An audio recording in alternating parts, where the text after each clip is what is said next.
Hello, and welcome to part 3 of my National Cannabis Awareness Month special series. And happy 420 to all the cannabis investors out there.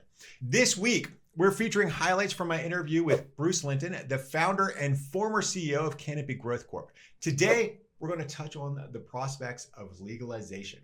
Keep watching to hear what Bruce and I have to say. How do you look at the United States as an opportunity where we have, Canada has about the same population as California. It's obviously a much bigger market. How are you looking at the United States, and how do you see it in terms of the future for the cannabis industry? Bias and analysis are not good friends. And so when I did my analysis, I looked at things like, in what jurisdictions do I like the way the rules are structured? And frankly, east of the Mississippi to me was preferential at that time than west. Everybody thinks California. Well, California has, 40,000 growers. It has a mishmash of retail, and what you found is that it's very, very difficult to find a company that can create a dominant footprint and success strategy there unless they're selling in a brand. So I kind of liked, let's go east. Now, why Michigan did I like Michigan? Because I had opportunities to work with a number of them. Well, Michigan had a long history of having a strong medical platform, meaning that prior to Florida coming on stream, it was second only to California in the number of medical users. Oh, and you say, well, yeah, but like my old aunt lives in Michigan. All the young people move away. You know what that means is that of the population, it has the highest percentage of people who are legal customers. Age demographics bias towards it. And we've talked about the fact that there's this potential for, a number therapeutic. Then the final thing that made me look at it was it's a sophisticated market that actually hasn't been represented very well, in my opinion, in the cannabis culture. And so I liked it because of those reasons. And then you have to say, well, I like that sector, I like that opportunity. Do I like the operators? And so you got to dig in and say, now, how do they grow? How do they process? Because there are 3 steps in cannabis. Production, processing, which could mean turning it into a flower product or turning it into an extract, and could be the gummy you had. And then there's the point of sale. And if you do the point of sale right, you grab all the margin. So I always look at that. And then the final thing I look at, if I was doing an analysis in the shoes of your investors, is have they leveraged everything up? Because the leverage cost in cannabis is horrible.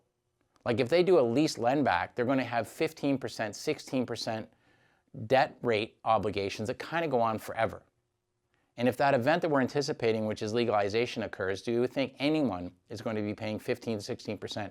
So the incumbents with the high leverage could rapidly become the dinosaurs because their cost of operations will be 3 times as high on debt.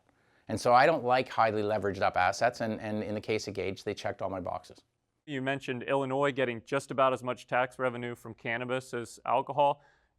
Colorado getting $20 million a month, California getting $50 million a month. I mean, this is real revenue that states need right now after the pandemic. And so that's a big reason we think cannabis could be coming to America. Well, why did New York State all of a sudden move so rapidly? Oh, we got to get this done. Let's see. 3 reasons. Money.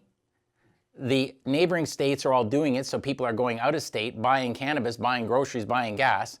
And I think politically it was time to change the topic. Like, let's not talk about dating habits and COVID. Let's talk about cannabis.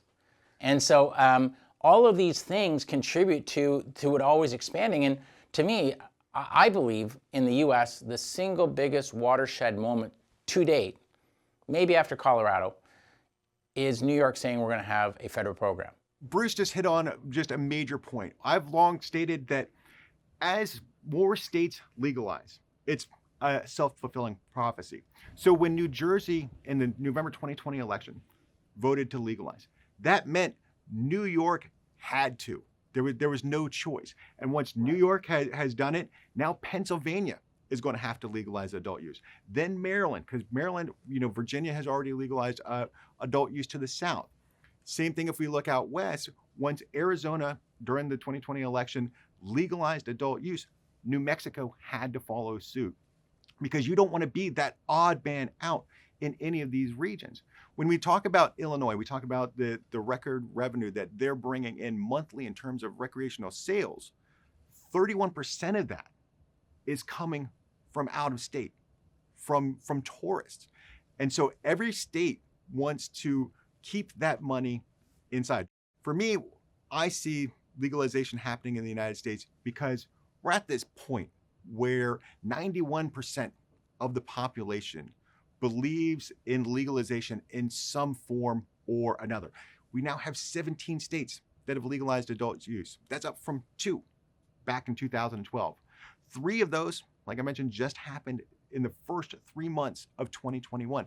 There are 36 states that have legalized medicinal use. That's 72% of the states in this country. Each election and legislative cycle, more states are joining the fold. So in Congress and state legislators across the US, there were more than 1,500 cannabis-related bills that were being tracked by Marijuana Moment. On top of that, Mexico has just joined Canada in legalizing adult use nationwide. So this momentum is accelerating. You can feel it. And I think we're rapidly approaching this moment where it's greenlit at the federal level. We saw this play out in Canada. We're watching legalization spread across the globe, and it's no longer a question of if, it's when. And I believe the answer is a lot sooner than most people think.